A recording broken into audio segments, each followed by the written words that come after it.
Hello to all of my students who will be using MyOpenMath to work through their math upgrading course this term. This is a quick video for all of those students, and that's going to be students in Math 052, 053, and 075. They're all very similar, so I'm doing one video here, and I might just show little bits of each, but they all have the same basic outline.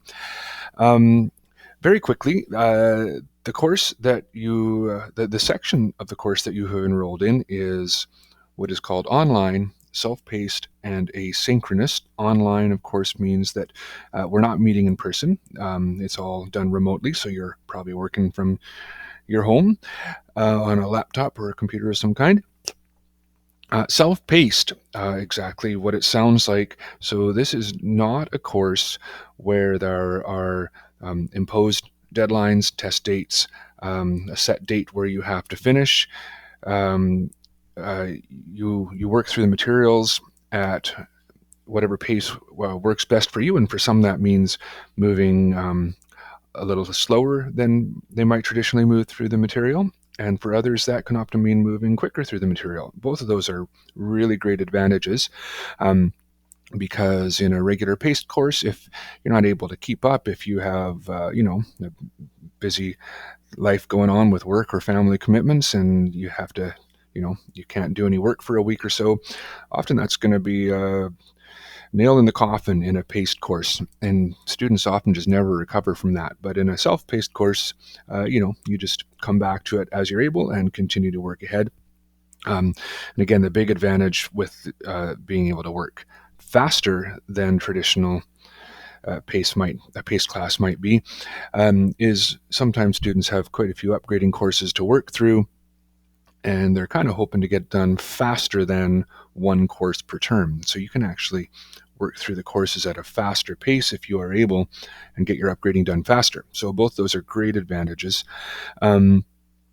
Briefly, the main disadvantage is that a lot of students do struggle without that imposed timeline, without those test dates to motivate themselves to get in there and work at the math, because that's the only way it gets done, by logging in every day and making progress through the material. So we'll talk about that a little later. I'll throw up a slide towards the end of the video with some sort of suggested timelines and stuff depending on which course you're in. And finally, the third word I said there, online, self-paced, the third one was asynchronous. All that means is that we don't have set meeting times. So some courses, even if they're online, they might meet at certain times every week. We don't have that. So you're going to be working through the material at your own pace, and there's a whole bunch of resources that have been put in place there for you, which we'll talk through some of those: textbook, videos, worked examples, lots of stuff like that. And of course, I am here 100% to support you when those things don't quite cut it for you on a certain topic. So you're looking at something and it just isn't making sense.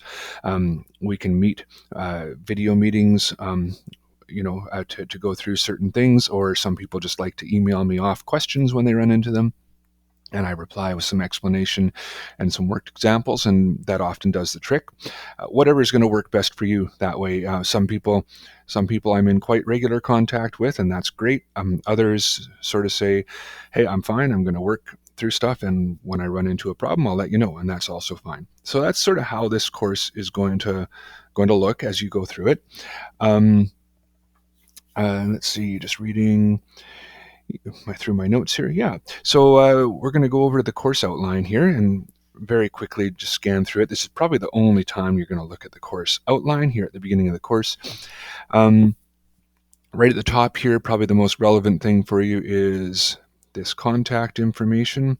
So you see my email right there. That's probably the best way to get a hold of me.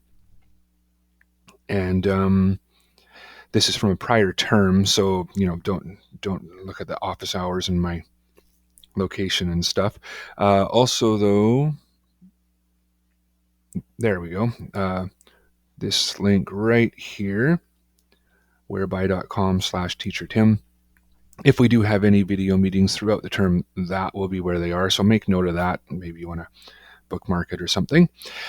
I'm going to leave it to you to read through this course outline for the most part. Here's a big list of all the topics in the course. This is just required to be in there. Go through everything that we're going to do. Textbook is digital. We'll look at that in a second. This is kind of useful here because this actually breaks down every single, if we're looking at Math 052 here, by the way, just I picked one of them randomly. So this actually lists every single section in the textbook. Every one of those is going to equate to a little quiz on MyOpenMath that you work through. So this is a nice way to track your progress if you want to look through that. And then we get into how your grade is going to be calculated based on the unit tests and the final exam. And then from here on in, it's important probably to take a read through this once, but it's kind of standard stuff that's on all Camosun course outlines about expectations and some supports and resources that are available. So I'm going to leave that for you.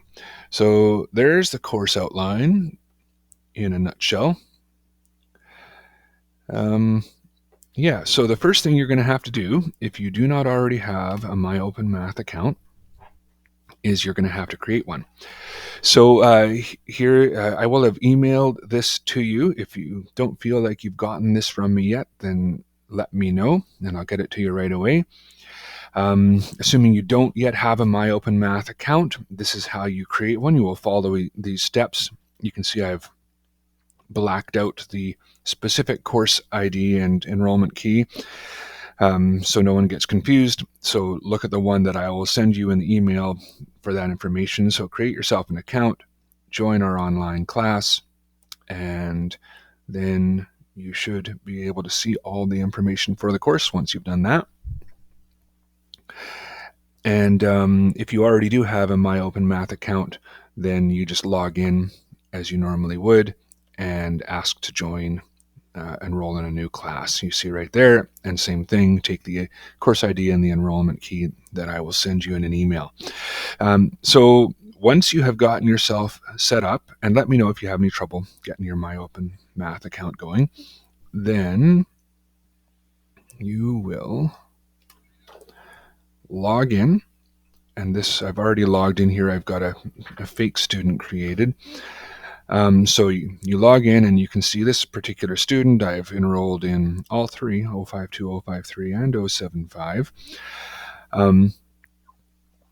And click on any one of those. Let's look at 053. And right here on this one single page is the entire course, starting with this introductory video that you're watching right now, course outline that we've already looked at, some instructions which we'll go through in a second about how to approach the course. And here we go for the 052 and 053. You'll see your textbooks here, a link to them.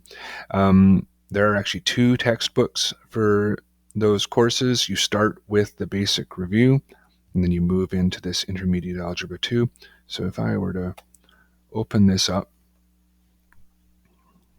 there we go, download this book, and I don't actually know what the difference is between the digital PDF and the print PDF. I would open this up though. I would download this PDF file. Either one of these works. I've tried them both, and save it on your computer. If you try to navigate the textbook on here by opening it with this EPUB thing or one of the other options, find it very awkward to navigate. So just save the file on your computer and work from there.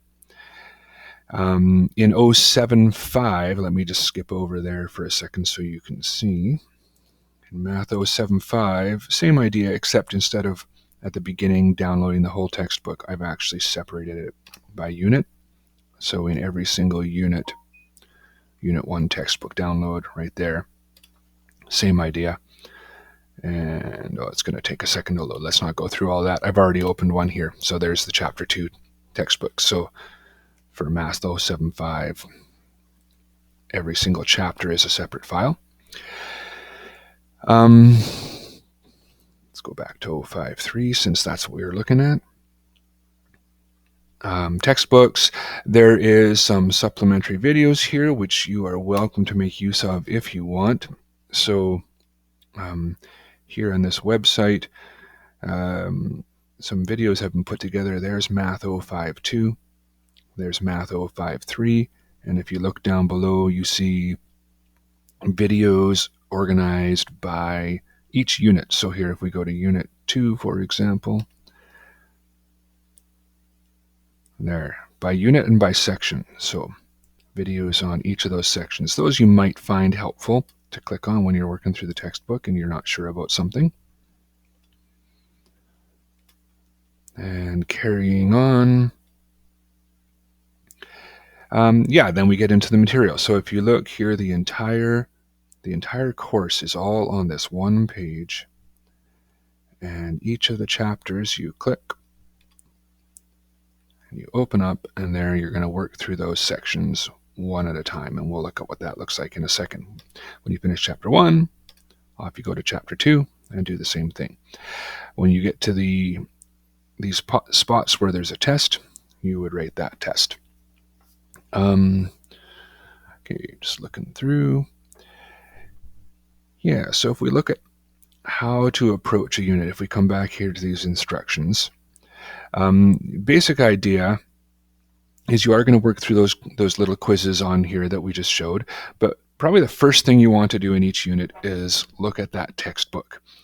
And you will find that, let's see, where is it? Sorry. There it is. The textbook for all 3 courses have a similar layout.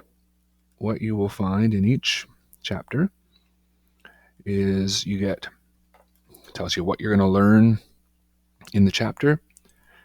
It'll give you some explanation and some instruction here. And then you'll get to these pink boxes, which are examples. So here's where they've taken a question and they've actually shown you how to work it out. Under every example, pretty well, there is at least 1 or 2 try-it questions. So here you have a question which is very similar in style to the example you just did, and these try-its are in blue. So you'll see these pink boxes, the blue boxes, and the green boxes. The green boxes are generally kind of like processes or rules or general explanations that are kind of key things for the chapter. The pink boxes, as I said, are worked examples for you to read through, and the blue boxes are ones for you to try. So if you were to approach a chapter in the ideal way, I would say what you want to do is work through this section, read every example, look at each step of the example, make sure it makes sense to you. Try it questions that follow it. That'll take you through the section pretty quick usually. Example, try it, example, try it, example, try it, right? And usually, let's not say usually, let's say very often, after doing that, students are ready to go into MyOpenMath and try the associated quiz for that. If you want, there is also extra practice here. You see at the end of each section, so here 2.1 exercise set, where you can do a bunch more practice. If that's the type of student you are, you want to work through a whole bunch of questions, then there they are, and there's answers, so you can make sure you're doing them right. If you feel like after you do the examples and the try-it questions for the section, if you're feeling pretty good about it and you don't feel like you need the extra optional practice at the end, then it's time to come in to the associated quiz and open it up. So I'm going to get you to read through on your own these instructions up here. I'm just going to demonstrate it here instead of reading it all. So this is how to do each one of those little quizzes. So let's go open one up. We're going to open up 3.3. Resume. So it looks like I had already started this quiz earlier, so this is a good thing to note, that you can, for the quizzes, you can come in and out as many times as you want. You can do them over the course of several days. If you run out of time, it's not a problem. You just pick up where you left off. So I'm coming back to this quiz again. It looks like I'm still on question number 1. I think because I demonstrated this one in an earlier video, the earlier version of this video I made. So here you see a question. And the first thing I want you to notice is that if you read that question and you suddenly feel completely lost, like you're like, oh, I thought I understood, but I don't have the first idea what to do. Well, there's a couple really great resources here, not on every question, but I'm going to say on very nearly every question. There is at least one of these, if not both. So first of all, you have a written example. What the written example is going to be is a different question. You see, it's not the same question, but very, very similar in style. And it actually goes through the steps of how to work out that answer right there. So you might look at that and say, oh, yeah, okay, now I remember how to do this. That helps. There's also, if you're still feeling a little uncertain, there is often video help right there. Let's open that up. And here we have collected videos that apply as closely as possible to each of the separate questions. So we play in that video. I don't know if you can hear it or not, but there is. And so that might be useful. And sometimes there's even more than one video attached there if a few different ones would be helpful. Let's say you give this question a shot, and I'm, just to be clear, I'm going to get this wrong a couple times on purpose. Let's say I think the answer is 5. It's definitely not 5. Oh, and by the way, you see when I open that up, some various things open up here that might be things you will need for certain questions, the infinity symbol in this case, and different things. Let's say I think the answer is 5. Submit. Oh dear, I got it wrong. The answer was apparently not 5. I do get a second shot at this question, this specific question. Let's say I try it again, and now I think the answer is 2/3. And you see how it automatically created a fraction there for me. I used the slash to create a division symbol, the fraction symbol. A few other things, by the way, while we're at it, that might come up if you use the Shift 8, the asterisk, you will get that little multiplication dot. Parentheses, you can open and close brackets. So lots of different things you can do where you enter those answers when needed. So I'm going to get this wrong again on purpose because the answer is not 2/3, but let's say I think it is. Nope, got it wrong again. Okay, so what I want you to notice here is a few things happened. Number one, look at this little key. This little key, now that I've got it wrong twice, will show me what the answer should have been. The answer should have been 4/7. So now, sometimes with that alone, people can figure out, now that they see the right answer, they can sort of work backwards and realize what they did wrong. And then they can try another version of the question. The other thing you got here after 2 wrong answers is it'll give you a detailed solution. This is very similar to the worked example, except now it is specifically for the exact same question you just did. So you can see what you should have done to get the answer of 4/7. So between the video, the written example, the finding out what the answer should have been after you've got it wrong twice, and the detailed solution, that's an awful lot of help. And many students find that on most questions, that's enough to help them understand what they should have done. That, in addition to, you can always go back to the textbook or those supplementary videos if that's helpful. If at this point you are still stumped, you don't know how they came up with an answer of 4/7, then of course that's when you're going to reach out to me and say, a screenshot would be great, by the way. Take a screenshot of this, send it to me, because the questions are all randomized. So you don't just say question 1 on quiz 3.3 because it will be different for every student. So if you can send me a screenshot and say, I cannot figure this out, then I will either reply with an email, or if you would like, I'm happy to meet on video chat and go through some similar questions. Okay, once you've finally think you've figured out what you should have done, click here, get a similar question. And we're going to try it again. And, well, ironically, I think that the answer to this one actually is 5. That's funny. So I'm going to take another shot at this. Submit question. There we go. We got it right. Okay, so now you're done with the first question. Up here, click to move on to the next question, or right here, next question. Either one of those will work. And away you go with the next one. If you look at this question and you are confused and don't know what to do, and you look at the video help, again, video help, written example. Once you get it wrong twice, detailed solution. And you're still uncertain, and you send me an email, and I'm going to reply to emails as fast as I can, but might not be getting back to you in the first. It might take a few hours or half a day. I'll try at the very, very latest to reply within a day, but usually I'm much faster than that. Then you don't have to just turn off your computer and wait. You can click here, go on to the next question, and come back later to those ones that you didn't finish. So that's the basic idea of how to work through each of these section quizzes within a unit. Once you get all 6 of these done, or 7 of these, then you'll see there is always a review, chapter review or a unit review at the end.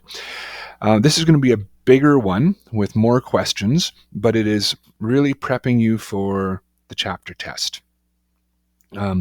The chapter the chapter review, well, looks like I already made this one available, probably just to demonstrate this. So this Unit 1 review, you can see I'm ready to click on. So I probably changed the settings in the background for the sake of the video to show you the difference.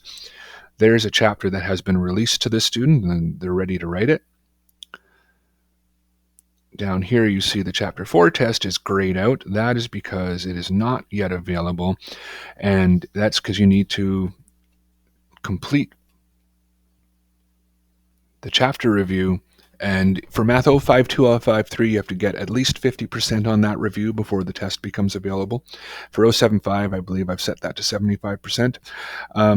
Either way, I would recommend completing the chapter review. Why just do half of it and then try the test? You might as well try the whole thing. So completing the chapter review makes that test available for you.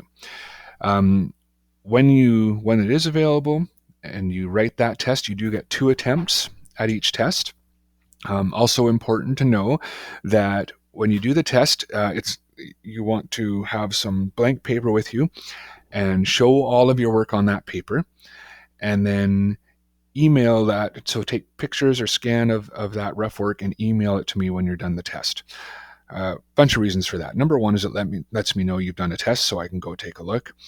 Number 2, and this is the biggest one, this is how you're going to get part marks. So when you first finish that test, it's going to give you a score. And I cannot emphasize this enough. Do not get too discouraged when you see that initial score, because that initial automated score, and I wish it didn't even do it, it's going to give you 0 out of 1 on every question that you don't get perfectly right.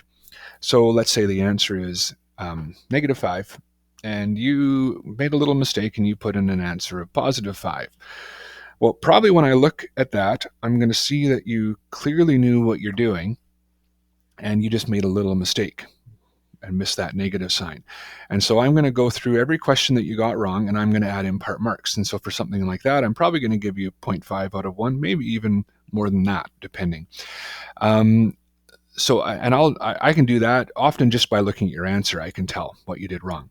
But more importantly, when you send me that rough work in the email after you finish the test, I can usually look through there, and maybe you made a little mistake on the very first step. Maybe you just wrote down 3 instead of 2 or something in the equation. So I can look at that and I can follow through your work, and I see you did everything perfectly. You clearly know how to do that question. You just accidentally wrote a 3 instead of a 2. I can't tell that by looking at your answer, because your answer looks totally wrong. But again, I'm going to give you at least 0.5 out of 1 on that question, if not 0.75 out of 1 or something like that. So again, don't get really discouraged if that initial automated mark is lower than you think, because I am going to be going through and adding some part marks. And you do get a second attempt at the test if you're still unhappy with your score even after my part marks. But very important that you are sending that work to me. So pictures or scans of your rough work after every test, email them to me. Okay, I'm going to go back and look at my list here and make sure I didn't forget to say anything in that whole section. Review, unit test. Yeah, I think that we've covered everything there. We talked about how the review will release the test for you If it doesn't, by the way, every once in a while the system glitches and the test should be released but doesn't, send me an email. I can do it by hand. We talked about the rough work. We talked about 2 attempts. Great. Okay, let's just talk. That's the basic overview of MyOpenMath. Oh, I guess let's keep going right to the bottom here really fast. Once you've finished all the chapters, there is going to be a final practice that you can do, and you need a password from me to do that. And then there is also a final exam. The final exam is required, and the final exam, unlike the other tests, has to be supervised. We need at least one supervised assessment in this course because you are mostly working on your own. You have to pass the final exam to pass the course. So that is your motivation for legitimately working through those quizzes and tests and learning the material. Now, that sounds scary, I know. Don't be scared. I have not yet had a single student who has worked their way through the course and then come in and failed the final. It has not actually happened. So just, be relaxed about that final. Try not to, get too stressed out about it. It's something we have to do. It's a requirement, and usually we do it in person. So if at all possible, we'll set a time for you to come onto campus and meet and write that final exam. But don't let it be a stress out. If you have worked through the chapters, you are going to be just fine on that final exam. And there are also 2 attempts on that final. And the final is only part of your grade, right? So you have to pass it, but it's not going to dominate your mark in the course. It's part of the mark in your course, but the majority of your mark is formed by those chapter tests. Okay, we've talked about the final exam. Very quickly here, some general things about self-paced courses. I already talked about this, but there's many advantages. The big disadvantage is you need to motivate yourself to log in regularly and get work. And when I say regularly, like any math course, if you're taking a paced math course, you really are doing work every day. I mean, obviously, sometimes that's not possible, but you want to be making progress every single day, if as close to that as you can. So make a timeline and stick to it is the biggest piece of advice I can give you. And here's a little slide I put together. Take a look. Oh, sorry. Take a look there at your own course. Sorry, my cord is caught on the bottom of my chair. I apologize. Give me a second here as I fix this. I don't know how I managed that. There we go. So take a look at your course, and you can see what I've done is I've divided this out by how many of those little quizzes there are, how many of those sections there are. And you'll see somewhere in red, I'll talk about that in a second. So if you're doing Math 052, you have chapters 1, 2, 3, 4, 5. They have 5 sections, 4 sections, and 2 sections. Then, of course, there's also a chapter review for each of those and the unit tests, making a total of 29 items, I call them, to complete, whether they're whether they're little section quizzes or chapter reviews or unit tests. 29 items. Similarly, for Math 053, there's 45. Looks like more in Math 075. They are, the separate sections are smaller in 075, so it's not that much bigger, actually, even though it looks bigger. So if you, again, I'll come back and talk about the red in a second. 29 items to complete, 90 days in the term. So you want to be trying to complete one item every 2 or 3 days, assuming you're starting at the start of the term and assuming you want to try to complete the course at the end of the term, not sooner or later than that. And, oh, you know what? I'm just going to pause here because I don't think I mentioned this specifically earlier, that if you don't, the self-paced, if you don't complete the course in a term, as long as you have made progress in the course and you are registering again in the next term, I can give you a grade of IP in progress, and then you pick right up in the next term where you left off. And make sure you do enroll in, and once again, the self-paced, one of the self-paced sections of the course. If you enroll in a paced version of Math 075, for example, then you're not going to be able to carry your work from the prior term forward with you. You would be starting over. But as long as you enroll in one of the self-paced sections, then you just pick right up where you left off. So that's a huge advantage. Or as I mentioned earlier, I have often had people complete both Math 052 and 053 in a single term. let me say that they work really hard. They're completing multiple sections every single day, all term long, but it's possible to work through those 2 courses in a term. All right, so going back to where we were, assuming that you're starting at the beginning of a term and you're hoping to finish Math 052 by the end of the term, you got 29 items to complete. You got 90 days. So that works out to about three days per item, but it's good to work ahead of that because who knows, something gets busy, right? You get called in for extra shifts at work, or a kid gets sick, or who knows, all the different things that happen, and suddenly you lose a week or two. You don't want to be just on the verge of that. So you want to be trying to complete 1 item every 2 or 3 days. If you can do 1 a day, even better, right? Work through fast, build yourself a buffer. Similarly, for Math 053 and 075, it's more like an item every 1 or 2 days that you want to be completing.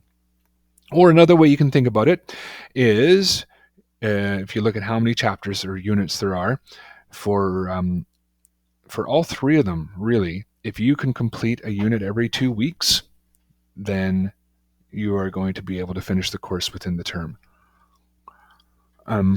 So now a lot of people say, yeah, I'm going to do that. I'm going to finish the course in the term, and 2 weeks go by and they haven't done anything at all, or they've just done 1 little section. Pardon me. And I hate to say this, but it's just straight math, right? If you're doing one section every 2 weeks, there's no way you're going to finish the course in a term, right? So you really, really need to commit to getting in there regularly and doing that.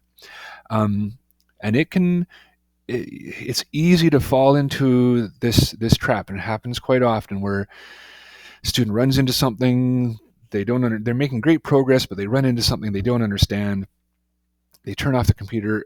They don't send me an email and say, hey, can you help me with this? They just come back the next day or the day after that.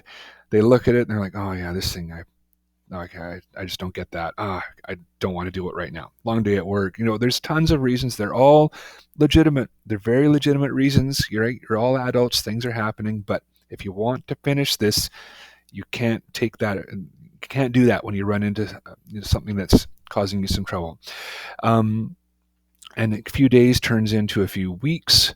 You log back in, and not only do you not remember that thing you couldn't figure out, but now you're kind of a bit hazy on all the stuff that you had done before that you were actually really getting. Now it's 3 weeks, now it's a month, now it's 2 months, the term is gone, and you haven't achieved your goal that you were hoping for the term.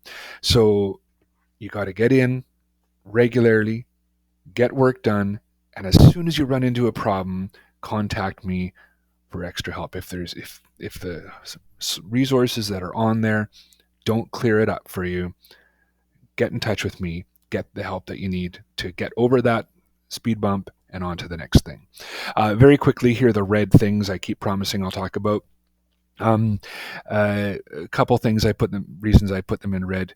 One is that in 052 and 053, these 2 chapters are combined into a single unit. The BR stands for Basic Review Unit. There's only 1 test, so you work your way all the way through Chapter 1 and Chapter 2 before you write that first test, the Basic Review test, unlike most chapters that have a test at the end of every chapter. Secondly, these are review units. If you're in 052, you have to do them. If you're in 053 and you assessed into 053, so you wrote an assessment and they said you don't need to do 052, you can just go straight into 053 based on the skill you've shown on your assessment, you do need to do the Chapter 1 and 2 basic review units. However, if you completed Math 052 and are on to Math 053, you've already done the basic review chapters, you can skip them and go right into Chapter 3. Similarly, over here, if you assess into Math 075, you have to do Unit 1. That's a basic numeracy review. However, if you have just completed Math 053 and you're on to Math 075, you can skip Unit 1 entirely and go right into Unit 2. So that's why I put those things in red there. Okay. Just looking at my list. Yes. As you work through the term, I will keep tabs on your progress pretty well every day, and I will make notes to myself. I have a big Word document, and I keep notes on where everyone is at, the last time they got work done, the last time we communicated with each other. And if I see that you're just plugging away every day, you're in there, you're making progress, you're probably not going to hear from me that often unless you ask me questions. I might just send something every 2 or 3 weeks and say, hey, great job. Or obviously, when you do a test, I'll mark it and I'll let you know the result.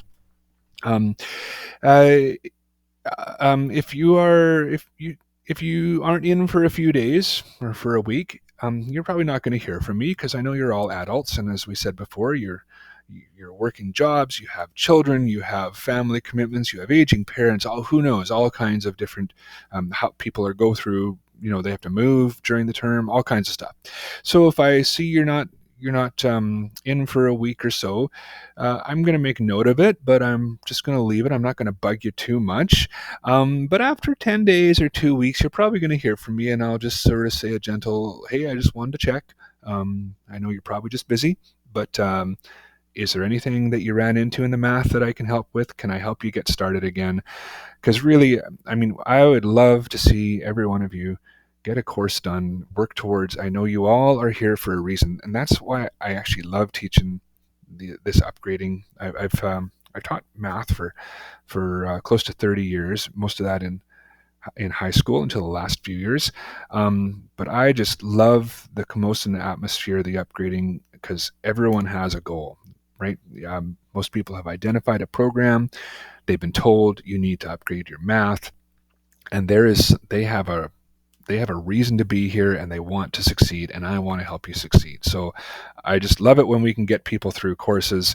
So if I see you're stuck and you haven't been doing anything, I'm going to reach out. I'm not going to put heavy duty pressure on you because that's not how the self-paced course works, but I'm going to be like, hey, is there anything I can do to get you started again? If you have sort of taken a break that turned into a longer break than you intended it to be, take advantage, grab that lifeline when I touch base with you and say, yes, actually, I got stuck. I need help to get going again. And I'm happy to do that. I talked about final grades. Yeah. So very quickly, if you complete the course, you get a letter grade based on your mark on the unit tests and the final exam. If you have made progress in the course and you plan to continue in the next term, I will give you an in progress, an IP, and you can carry on as long as you register in another self-paced block of the same course. Do be aware that involves paying the various deposits and student fees for another term, so that's a downside of taking more than a term. But boy, it's sure an advantage for somebody who is gung-ho to get it done, but runs into a serious, life situation that delays them. And instead of having to start all over again, they can carry on. You can only get an IP for the same course twice. So if you've received an IP for the same course twice, you need to finish it in that third term. Otherwise, you are given a mark, and if you haven't completed the course, that mark is an F. And again, as I've mentioned, I think at least once already, if you do finish a course partway through the term, so you're in Math 053 and you finish it in,